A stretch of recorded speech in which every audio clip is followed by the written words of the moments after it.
ఉత్తర పశ్చిమ బంగాళాఖాతంలో ఏర్పడిన అల్పపీడనం ప్రభావంతో 3 రోజుల పాటు ఏపీ తెలంగాణలోని వివిధ ప్రాంతాల్లో మోస్తరు నుంచి భారీ వర్షాలు కురిసే అవకాశం ఉందని వాతావరణ శాఖ అధికారులు తెలిపారు. ఉమ్మడి ఆదిలాబాద్, నిజామాబాద్, కరీంనగర్, వరంగల్, ఖమ్మం జిల్లాల్లో భారీ వర్షం కురిసే అవకాశం ఉందని, దక్షిణ మధ్య తెలంగాణ జిల్లాల్లో తేలిక నుంచి మోస్తరు వర్షాలు కురిసే అవకాశం ఉందని పేర్కొన్నారు.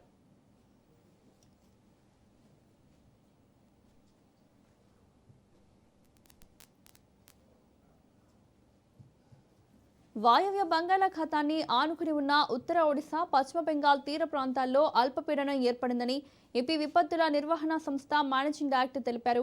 ఇది రాబోయే 2-3 రోజుల్లో మరింత బలపడే అవకాశం ఉందన్నారు. గంటకు 40 నుంచి 50 కిలోమీటర్ల వేగంతో ఈదురుగాలులు వీచే అవకాశం ఉందని ప్రజలు అప్రమత్తంగా ఉండాలని సూచించారు. మేఘావృతమైన వాతావరణంతో శ్రీకాకుళం, పోలవరం, కోనసీమ, పశ్చిమ గోదావరి, ఏలూరు జిల్లాల్లో పిడుగులతో కూడిన తేలికపాటి నుంచి ఓ మోస్తరు వర్షాలు, మిగిలిన జిల్లాల్లో అక్కడక్కడ తేలికపాటి నుంచి భారీ వర్షాలు కురిసే అవకాశం ఉందని వివరించారు.